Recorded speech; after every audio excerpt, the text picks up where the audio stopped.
thought you were going to start with the easy questions. My today's guest is a CMO. I think moving from Starbucks was probably, in hindsight, one of the toughest moves I made. He's an ex-Google, ex-Coca-Cola, and ex-Starbucks brand builder.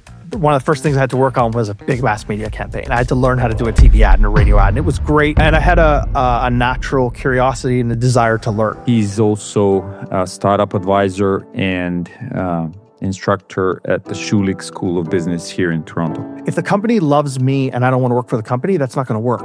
Just as much as if I really want to work for the company and they don't like me. Taking a little bit of time to think through what you're actually wanting to achieve will speed up your execution. Yeah, I mean, we haven't talked about storytelling. I haven't talked about storytelling. David, welcome to my podcast. Thank you. So I'd like to kick it off with, you have obviously a very rich and colorful career. I'd like to kick it off with the most interesting detail from your career. Oh, wow. The most interesting. I thought you were going to start with the easy questions. The most interesting detail. I don't consider my career particularly interesting, to be honest. I just think that I was lucky to learn early on what really motivated me. And what motivated me was learning new things. I thought it was titles. I thought it was money. That actually isn't the thing. Those are kind of important. But learning new things was the big thing that motivated me. And once I figured that out, then when I made moves to different companies or to different roles, it was really about chasing what could I add to my toolkit? What could I learn?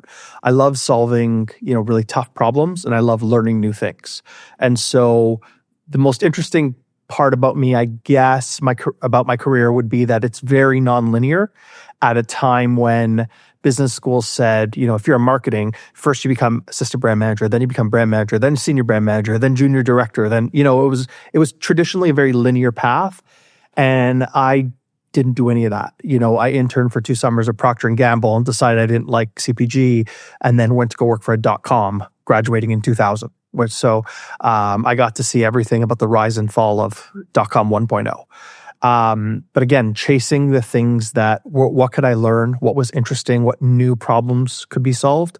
That I think is the most interesting thing about my career. So what was the toughest move for you in your career path? I think moving from Starbucks was probably, in hindsight, one of the toughest moves I made.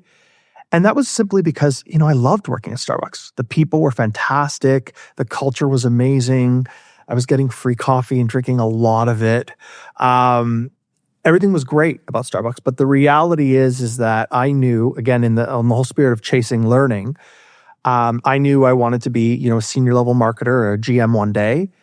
And I also knew that when I'd get to those points, having those conversations, I'd be laughed out of the room because I had never done mass media. And at Starbucks, I was never going to do mass media. That's not the way Starbucks did marketing.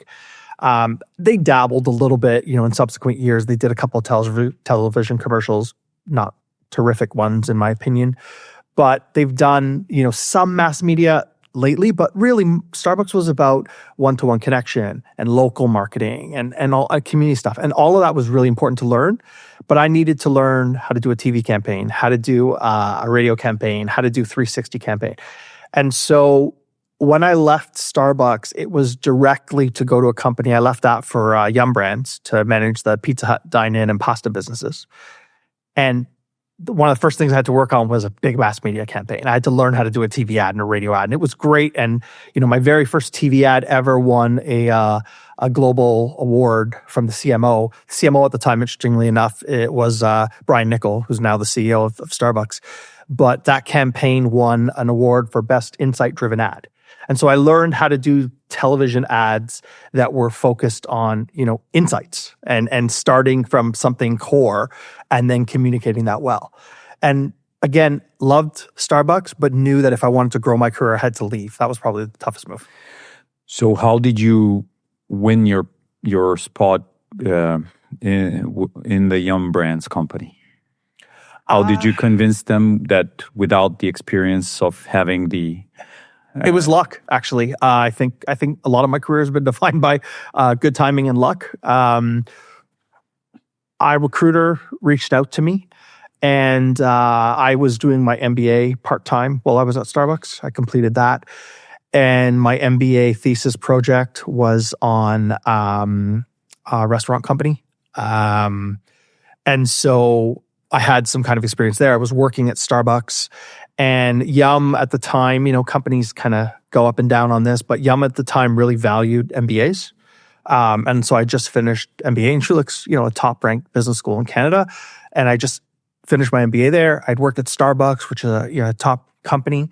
And so that was attractive to Yum. And then just through the interview process, they figured, and I really liked their approach. I mean, they figured that they could teach me the mass media side. That was easy, but I had the thinking that they liked, and I had the drive and the ambition that they liked. I think it's not that hard to learn how to do TV when you have, I wasn't doing it by myself. Yeah. I had a strong manager.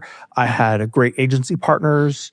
And I had a natural curiosity and a desire to learn. So that part's not the hard part, right? So the story that you told at the interview was basically, I have the grit and the motivation to work here because I want to learn mass media. I have all these skills that I acquired through my MBAs in my earlier career. Yeah, I mean, maybe. I honestly, it was so long ago, I don't remember the interview. All I remember about all my interviews, and I tell this to young students who ask me, advice, I don't even use the word interview anymore. I have conversations. And because, interviews should be two-way streets, right? If the company loves me and I don't want to work for the company, that's not going to work. Just as much as if I really want to work for the company and they don't like me, right? So it's not really an interview. It's a conversation. That's how I treat them. And I believe very, strongly that you should be yourself in an interview. And sometimes, and that this has happened to me many times, that self-selects yourself out of the process, right? I'm myself and they realize, we don't want to work with this guy. And that's okay, right? And we're going to talk a lot about, storytelling and brands today. Like any good brand, I'm not for everybody. I'm not going to work in every culture well. And so just like they're trying to figure out who I am, I'm also trying to figure out who they are. And so in any interview, I just treat it as a conversation. I answer the questions that they're asking me as best I can. I show my personality like it's going to be. And I've told people, I said, if you like me today, this is what you're going to get every day. If you don't like me today, this is what you're going to get every day. So, and I think that if you can always, this is advice I give to all young students. You can fake your way through an interview. It's not that hard. You study what the right answers are and what they want to hear. And you could do that and you'll get the job and then you'll be miserable. And I think one of the things we all learned during the COVID era is that you could wear a mask every day, but eventually the mask gets suffocating, right? If you put on a mask during an interview and then you have to wear it every day, you're not going to be happy. So don't wear the mask. Be yourself. And if they like you, they'll hire you and you'll probably do well there. And that's the approach I've taken. And, people ask me, how'd you get all these great jobs? It was the right fit at the right time. So would you then say that just being yourself is the place where young professionals or young entrepreneurs can draw the confidence from in order to tell a good story? I think if you're a jerk, don't be yourself. But I would say the confidence in saying that you bring value to the table, I think has to be there. I think that people want to see people who are, naturally inquisitive and natural hard workers and, smart people and creative people and people who are collaborative. I think those are kind of table stakes, right? And then it's what else do you bring? And I think what else do you bring is the confidence to know yourself and know you're not perfect and know that you have a lot to learn, but show that desire to learn and that willingness to learn and that ability to learn. I think that's really important. I love it. So you're teaching retail marketing at Schulich. How do brands tell stories in retail? Good question. I think that there's a varying degree of, I don't think there's how brands tell stories in retail is that much different from how brands tell stories. I think what a retail company has as an advantage is that they have a physical place, right? So it's not just the story you're telling on a TV ad. It's not just the story you're telling on a billboard. It's the story you're telling when someone's walking through your doors, and everything they see and smell and hear and touch is part of the story. So I think how retail brands tell the story, it has to be a story that's consistent with everything. And it's not easy, right? When you walk in, one of the things I teach in my class, the people at your retail brand are the face of your brand. And ironically, those are generally the people you pay the least in your organization, right? So how are you building the type of culture that is encouraging your people to live your brand every day, right? To tell your brand story. And I think when we say, tell your story, it's not like, once upon a time, this was right. That's not, it's what is your brand promise? What does your brand represent? And how are you living that every day? That is your story. And how do you communicate that, not just in what you say, but also the things that you do? So how do traditional retail brands like Zara or Loblaws tell their stories online, and how to develop their e-commerce? Because I think we would agree that e-commerce is basically online retail. So yeah, there's telling your story, which is what you say. And then there's, are you delivering on that promise, right? So it's kind of two different things. So when we're talking about just the storytelling aspect of it, I think the important thing to know, and I think, frankly, a lot of times startup companies miss, is knowing who you are and why people should care. Right. I tell this story. I call it the orange juice problem. So I worked on the Simply orange juice and AIDS portfolio for 2 years when I was at Coca-Cola. I led that portfolio. And that meant that I spent, 40 to 50 hours every week thinking about orange juice, how to grow the orange juice business. How do we have different orange juice innovations? How do we orange juice, 40, 50 hours a week. Nobody spends that much time thinking about orange juice. Right? A consumer walks through the grocery aisle and kind of sees a wall of orange in their peripheral vision and says, oh, I need orange juice. And then they pick up their favorite brand or the one that's on sale. Right? So companies tend to overthink things in the sense that they think their consumers care as much as they do. And that's not always true. Yes, there are some brands that have brand fanatics that love the brand, that are consumed from the brand. But that happens far less frequently than we'd like to think as marketers. So I think that the big thing is knowing who you are and knowing why people should care, why people should pay you not just their money, but their time and attention. That's the basis of any story, right? And the analogy I use, it's funny. I got into marketing. I love storytelling. Aside from playing with my kids, my only hobbies are reading, which is, taking stories, absorbing stories, and watching movies and television. But that's all I do. I consume stories in my free time. That's all I do. And so, when you are consuming stories after stories after stories, they tend to follow a somewhat similar structure.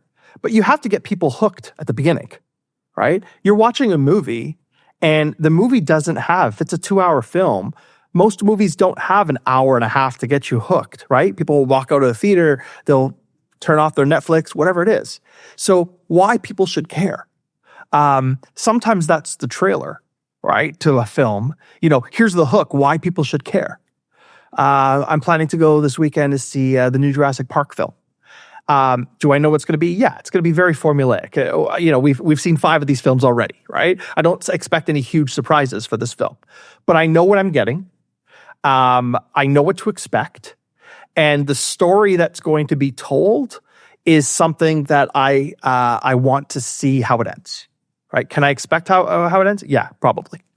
But the story is about, what is the Jurassic Park story? We should not be messing with nature. Right? And when you mess with nature, this bad thing happens. And then we have to get out of this bad situation. And this is what's right. But the story of Jurassic Park is pretty clear. Right? It's easy to understand. What's the story of, PJ's nuts? What is it? Why should I care? Right?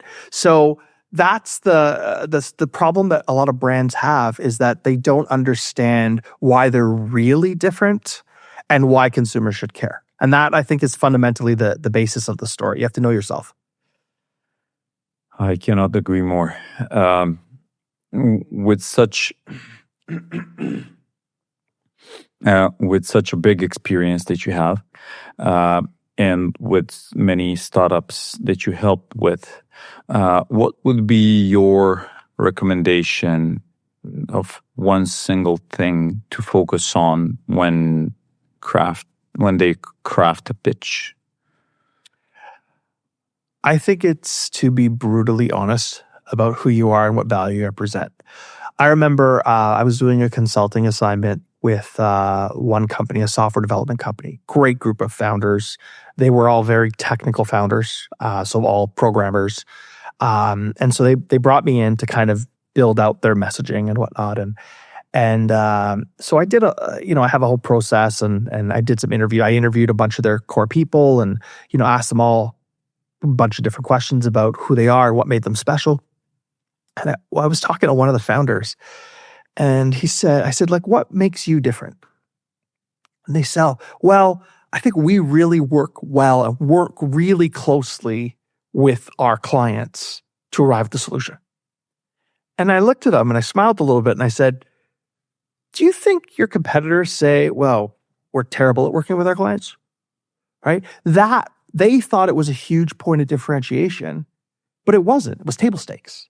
And so being very brutally honest about what makes you special is, I think, foundational. You really have to understand. And sometimes, that's the value of an outsider, like an outside consultant coming in, because they don't have any of that, the closeness, or they haven't had any of that culture exposure to believe those things, right?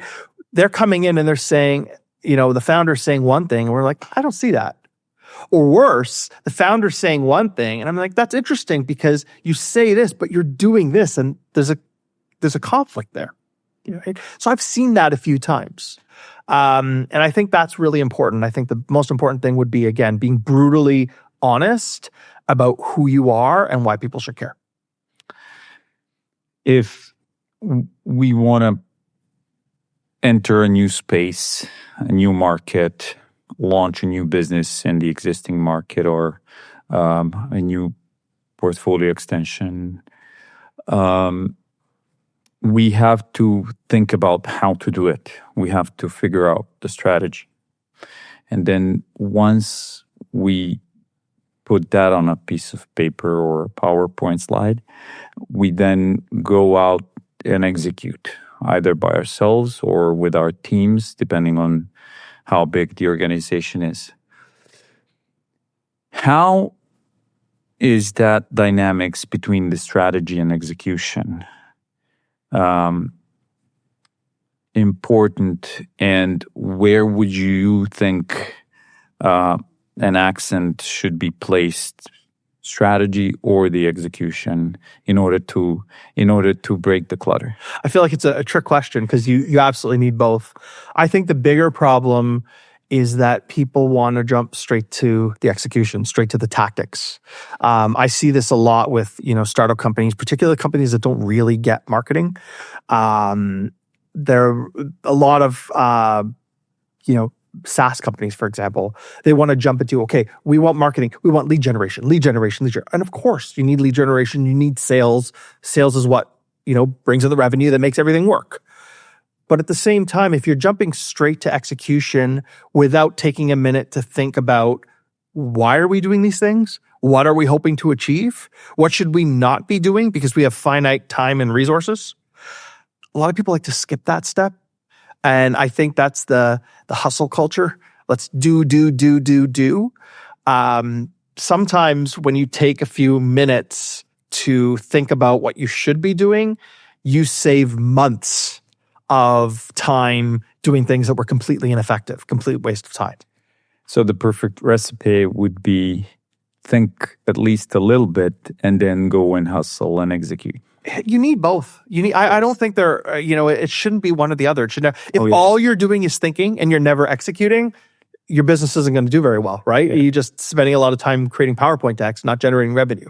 Yeah. But at the same time, if all you're doing is hustling and trying new things, even a lot of people say let's try things, let's move fast and break things. Zuckerberg famously said, "Move fast and break things," but they're not just randomly doing stuff, right? They're doing controlled tests and learning from those tests, right? You can still, strategy doesn't slow you down, it speeds you up, right? And I think that's the biggest misconception that people have. Taking a little bit of time to think through what you're actually wanting to achieve will speed up your execution because you're not wasting time doing things that are going to be ineffective. I love it. Strategy will actually speed you up. As you know, I'm a big believer of a brand as a business concept and not namely outside of the CPG, because that's where the brand as a concept was born and kind of matured. So you just mentioned the importance of the execution and getting leads and doing it with a thought in mind, with an idea of what you want to achieve, which is basically a strategy. So getting leads, getting sales is the ultimate goal for marketing, for sales, for the commercial lever in the business. But how do we explain to the non-CPG people what is brand and why is it important?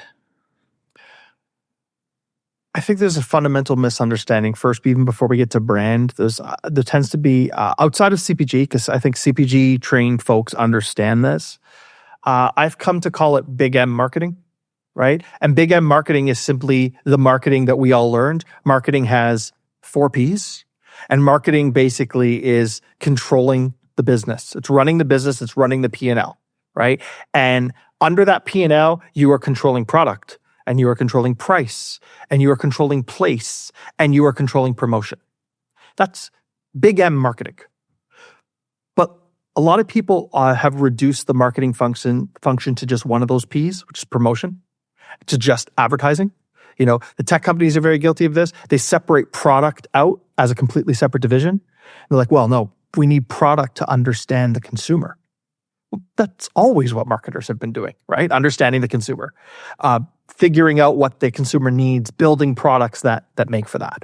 So that's not a surprise to anyone who's ever worked in CPG. That's what we would be doing. Well, pricing. Well, a lot of times they separate that out into revenue generation. Well, part of the product and part of understanding what consumers needs is figuring out who your different segments are and what they're willing to pay, right? So now you've separated that out as well. Place. Well, that's to sales, but also, if you're selling a premium product at Dollarama, it doesn't work, right? So place has to be integrated into your marketing mix as well. And yet, a lot of times you're separating out those 3 Ps and you're saying, no, we want you to focus on the ads. We want you to focus on promotion. We want you to generate leads for us. That's only one piece of it. And I think that we need to just remind people that strong marketers are thinking about the business and the brand holistically as how are we using all of these levers to run a successful business. So why is it then important for the tech business to build their brand? Well, I mean, if I were to ask, let me turn that back on you. If I were to say, what's the best, we're doing a podcast right now. So what's the best tool that you can use right now to help take this voice recording and clean up the audio and make it to a finished file? What would you say? What's the best tool?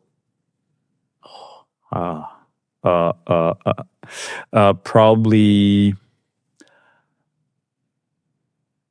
You got me on this one, eh? See, and the fact that you can't think of one means that at least, and you are the audience, right? Like you are starting a podcast. One of these podcast companies has some brand work to do. Yeah. Because if they didn't, you would be able to say, oh, Tool X is the right one to use right away. Well, why are you thinking of Tool X? Well, because you would have seen an ad for what they are. You would have seen an ad for what they do and what benefit they can provide you. And you would have seen that ad multiple times to build up that mental availability so that when I ask you that question, or more importantly, when you actually need that tool, that's the first one you think of. That's why brand's important, because there are thousands of tools out there right now, and you couldn't name one of them. And you're the target. That's why brand is important. Because So true. you don't want, when you're looking for one of those tools, it's like finding a needle in a haystack. Exactly. Well, if you have a strong brand, that's like a magnet, right? Helping you find that needle that you need. So true, man. Let's come back to the CPG world.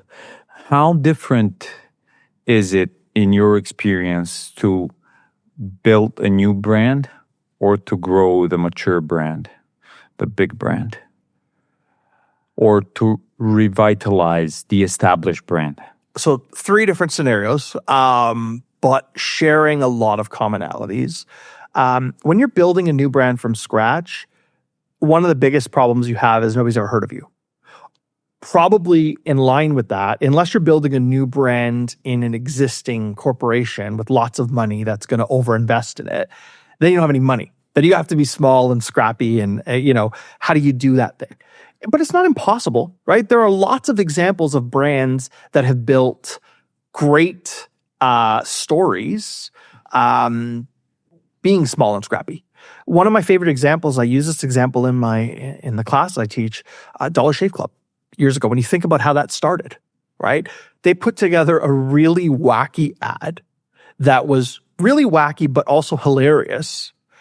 And it was entertaining and it was funny. And I watched this ad, and I've watched this ad dozens of times. Like I show it in my class, and I've taught the class, 20 times. So I watched this ad dozens of times. I laugh every single time, right? It's still consistently funny. And the first time I saw that ad, I'm like, I have to share this. And so you shared it. And so they created really good content that not was just funny, but also really clearly described why you should choose Dollar Shave Club, right? Cheaper razors than the competitors out there, delivered straight to your home. So you never have to go without a razor when you need one, right? Super easy. And like they worked, right? The video has something like 13 million views. I asked my class, do you have any idea how much it would take to pay for 13 million views? Right? You might do that in a TV ad in a very large market, but that would be very expensive. They were able to do it by putting together, and if you watch I don't know if you remember the actual video, it's not a high production quality video, right? Yeah. These days, it would be, it was several years ago, but these days you could pick up your iPhone and film something like that. It was a witty script. It was their warehouse, that whatever they were doing it. I don't know the details of what it was, but it wasn't something that would have been super expensive to put together. No special effects, nothing like that, right? These days, it's even cheaper to do it, right? But the quality content told the story in a way that made people want to share it. And that, now all of a sudden, let's go look up that site. That was the kind of flywheel that started. Now, it's a recipe for failure if your manager comes to you and says, we need you to go viral, right? Like it's hard to plan that, but there are things you can do to increase your chances, right? Have a great product, right? It's very difficult to go viral on a terrible product. So have a great product, something that's worth talking about, worth mentioning.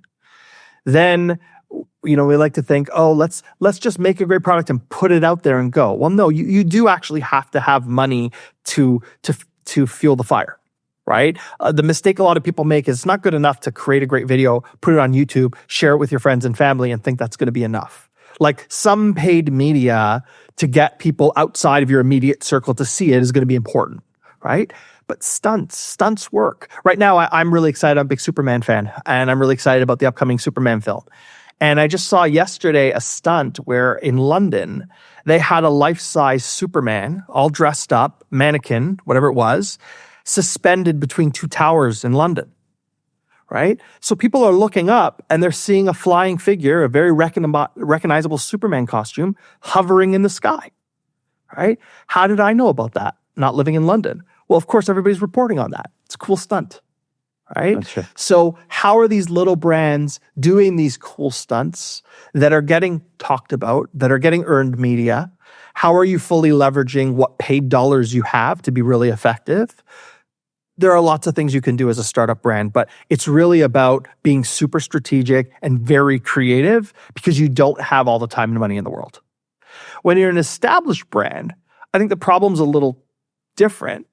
Sometimes it's that you're old and you're tired and you're true. Sometimes, not always. There are a lot of established brands that continue to do very well because they've continued to invest in their assets and they continue to invest in their media. But there's some marketers that don't, I shouldn't say most marketers get it. Some senior leaders, CFOs, don't understand that because you're a big brand, that doesn't mean you have to stop spending on marketing. I mean, Nike is one of the most well-known, successful brands in the world, and they spend billions of dollars on marketing every year. Why? Well, you're bringing in your new users. There's new products you want to talk about. You got to keep the brand fresh and relevant, right? So it's the opposite problem. If everybody knows about you and they think you know you and they think that story is told and you have a new story to tell, how are you getting people to shift that mindset? And then, when you have to reinvent the brand when it's in trouble, I think the biggest thing to understand is why isn't your brand working? And what are you actually going to do to change it, not just communicate it, right? If your product's terrible and you change your positioning without changing your actual product, that's not going to work for very long, right? How do I know that my product is terrible if I'm in love with it? That's why you got to get out of your circle. You got to get out of your bubble, right? You have to talk to people, talk to consumers, insights, research, but not research like these days doesn't have to be expensive. I mean, if you were going to create a product, you stop people on the street, give them a sample of your product, talk to them, right? If you're going to have a fitness product, walk into your gym, talk to people working out, identify what their needs are. You talk to enough people and you capture those conversations, themes should start coming out to validate kind of your thinking. It's just that easy. And, going back to retail, you have people on the floor of your stores talking to people every day. So what are the mechanisms that allow those conversations to filter up to senior leadership, right? Because if your frontline staff are scared to tell you what's wrong, or if they're going to get punished for telling you something negative, they're not going to tell you. So how are you creating a culture where you're going to encourage and even reward those conversations that happen, right? Oh, yeah. Not penalize them. There's lots of famous stories where, great solutions were created at the ground level and brought up. The McFlurry from McDonald's was created by a rogue franchisee that just decided it would be a great idea and just created it, right? It didn't ask permission, just did it. Not saying that's always the best way to go, right? But I think McDonald's famously kind of looked at that and said, well, we don't love that you did this on your own, but it's a great idea. Let's figure out how we can roll it out. Nice. What would be your favorite household brand? My favorite household brand? That's a tough one because my household brands, the brands I buy are for utility, right? I don't have a favorite paper towel. It's not, I buy it because I need to buy it. I'm not loyal to paper products. So it's a tough question. If I had to pick one. So maybe I should clarify when I said household, it doesn't mean that it's necessary for the household, but the one that you have in your household. It could be different category. Boy. It's my favorite brand. I'm not super loyal to a lot of brands. I think a lot of people aren't. That's going to be a whole other podcast in terms of, brand loyalty and what that's actually worth. I was very loyal to brands when I worked, when I worked at Coca-Cola, we only had Coca-Cola house products in my house. when I worked at Pizza Hut, we didn't just eat Pizza Hut, but when we ordered pizza, it was just from Pizza Hut. So I was very loyal to always when I was working at a company. But in terms of like brands that I'm very, very loyal to, consistently loyal to, more importantly, brands that I'm willing to pay more for because of that brand, very few and far between. And I think, that's kind of a problem these days, right? Particularly in a rough economy. There aren't that many brands where I said, you know what, it's worth spending more on this brand for me. I don't know if I'm the exception of the rule. We'd have to check the data. But no, I don't think I can come to too many. Gotcha. And I will just clarify that on, there are brands I like, but they're not frequently purchased, right? If you like, I like, I don't know, this t-shirt I'm wearing. It's not a fancy t-shirt. It's from Old Navy. It's not it's a low, just a basic t-shirt. I like it. It's comfortable. It's not expensive. It serves my purposes. Fine, right? I don't buy that many t-shirts per year, right? I have 5 black t-shirts. I buy them once a year. And then So yes, I love what you mentioned because yesterday I read a post on LinkedIn about one of the energy drinks brand that basically shined immediately on the sky of the business, grew the market share, volume, and sales. And then it seems that it's evaporating as quickly as it grew. Which brand are you talking about? It's Prime. Prime. Yeah. And I have 4 kids and they were very into Prime very quickly. Mine as well. And basically, as parents, we were paying like $25 for a case. Yes. Which the other brands are $4 or $5 a bottle. Yeah, exactly. So just a drink that was like, it was flavorful. I had it. Lots of sugar, not something that you necessarily want to give your kids all the time. But that's a good example, right? It was an interesting concept. It was created by an influencer. I guess Logan Paul was, I think, the founder of Prime. I think so, yeah. And I don't know if we call him an influencer or a boxer and YouTuber. We'll stick with influencer right now. The kids all loved it. That's what was driven it. They were like, Dad, can you buy me a Prime? What's a Prime? Then you had to worry about, from a Prime perspective, like, where do you go find these things? Distribution. They didn't always have distribution. Now you walk into any convenience store, you'll find it. But kind of, it feels like the hype is gone. They had a bunch of flavors. We want to try all the flavors. For a while, my kids were keeping the bottles in their room, just the empty bottles, just as a display. And then it's kind of like done, and they're on to the next thing now. And that, from a beverage perspective, there aren't that many beverages that have lasted, stood the test of time. Coca-Cola, Pepsi, Sprite. There are beverages, but the one and done kind of stuff is not uncommon. Yeah. Well, thank you for the end. Do you have a question for me? Yeah, I mean, we haven't talked about storytelling. I want to talk about storytelling. What's your favorite story? What's my favorite story? Wow, that's a good one. So, I have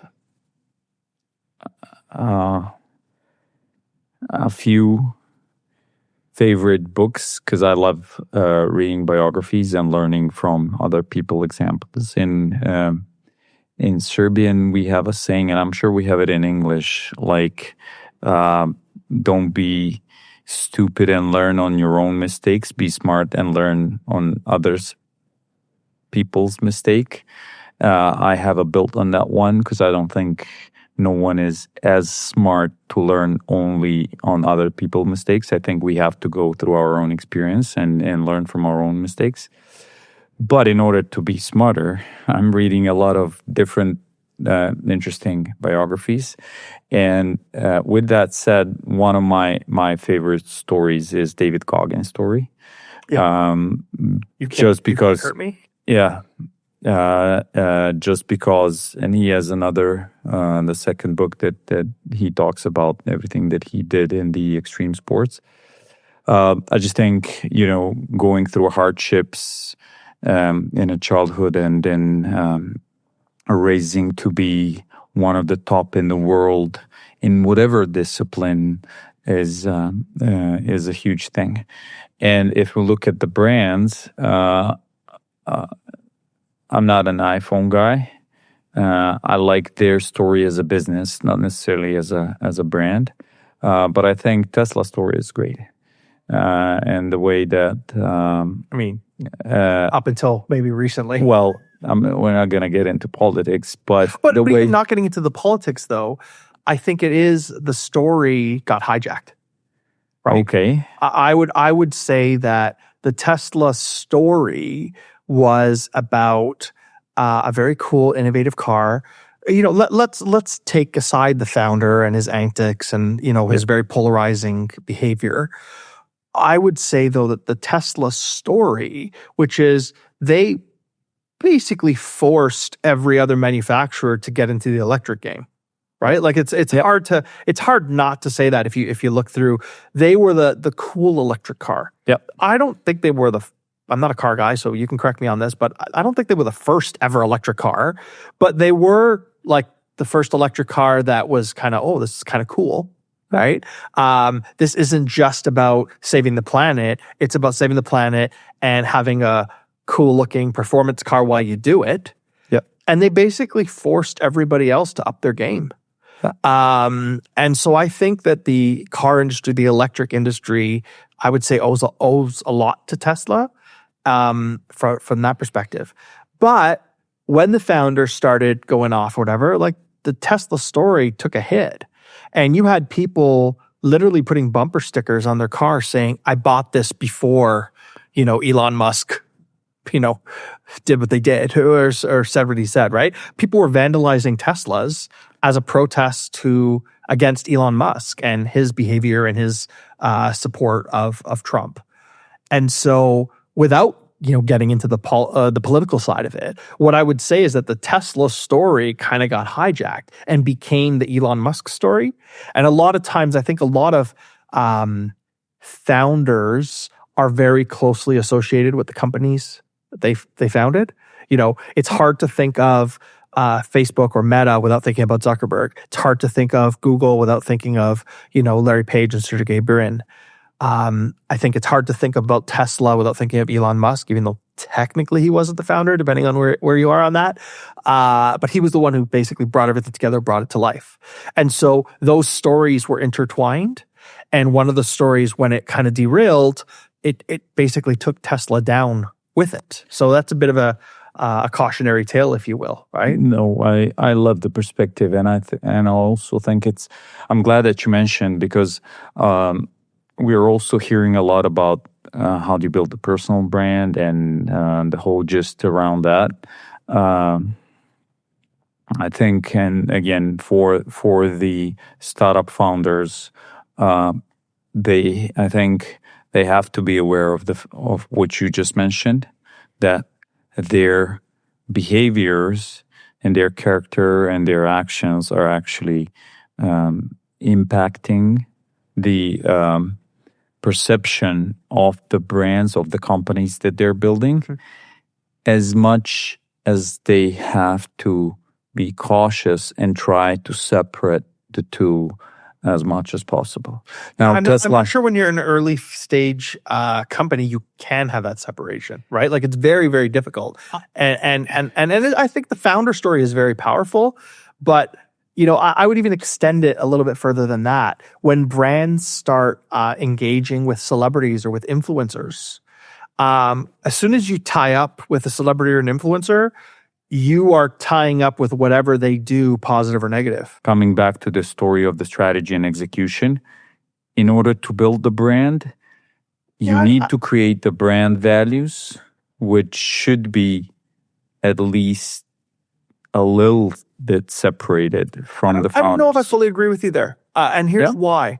I think when a founder starts a brand, like if I were to start a company today, the company I'd be employee number one, and the company would very much reflect my values, right? It would be very difficult, I think, maybe impossible. I don't use that word often, but I don't know how I could start a company that doesn't align with my values. Like it's complete opposite to me. Like the company would be an extension of me. right?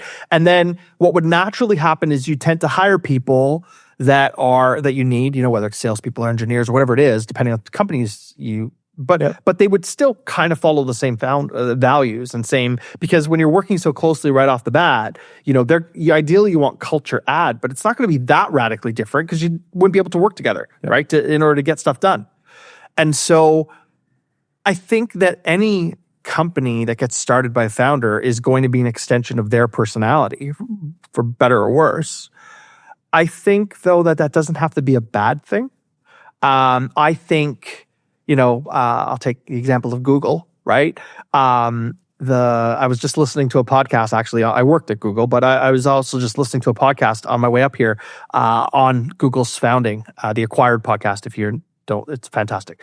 But they were talking about how the two founders of Google, how their distinct personalities helped shape what Google is today. And Larry Page was, very academic and a little bit more buttoned down, and so that kind of reflects the brainy side of Google. And Sergey Brin, who was also very smart, very academic, but he was also a little more creative, a little more fun. He's the skydiving type, and so that's the zany part of Google. And so the fact that Google is both uber creative but also super smart is basically an extension of the founders' personalities. Those two founders are not, you can look them up and they're not, saints. There are some people that there's some questionable stuff that they've done that you could say, I don't know about if I like that. But at a certain point, they pulled back, right? At a certain point, Google became big enough that it was beyond the founders. And so to your point, I think it can happen that you can pull back, but that really happened when they brought in, the adult in the room, when they brought in Eric Schmidt. And then it was he was focusing on Google as the brand, and they kind of were able to step back a little bit. And that, I think, allowed Google brand to thrive. Mark Zuckerberg never stepped back, right? The best he did was bring in Sheryl Sandberg, who took over a lot of the business operation side. But it was Facebook and Zuck were always tied together. And so when people didn't like something that Facebook did, it was reflected on, how could Zuck allow that to happen? Having, majority ownership, majority control, not majority ownership, but majority control. And when someone didn't like something that Zuck did, they boycotted Facebook, right? So those two examples are kind of really good examples of what happens when you don't pull back, and when you're not making those concerted efforts to do so, right? But then you take a brand like The Honest Company, Jessica Alba, the actress turned founder. She did very well with The Honest Company, and she never really pulled back from the company. She was always the face of the company, and I think that was okay. I think it got acquired, but until that point, she was always the face of the company, and that worked out just fine. Yeah, I guess when the company reaches that point that is so big that the founders should pull back or have a role but let other people play important roles, that's also it also happens with the storytelling, but the one that they tell to themselves, I want to say. Yeah, no, that's a fair point. I think it's a very conscious decision whether the founder wants to step back or not, right? Oh, yeah. I mean, Mark Benioff is still very closely associated with Salesforce. Yeah. Phil Knight is still very closely associated with Nike. Yeah. It's how much you want to be involved in the company, and a lot of times these founders, the companies are their babies, right? It's their children, and so you don't necessarily want to step back and let other people run it. It's different when you sell it or when you kind of leave or that kind of thing. But my whole point is that the story of the brand is often interlinked with the story of the person who created it. And at some point, if you're going to keep those two things linked, then you have to be very cognizant of how one affects the other. Yeah. Well, thank you. Thank you so much for coming. My pleasure. Thanks for having me.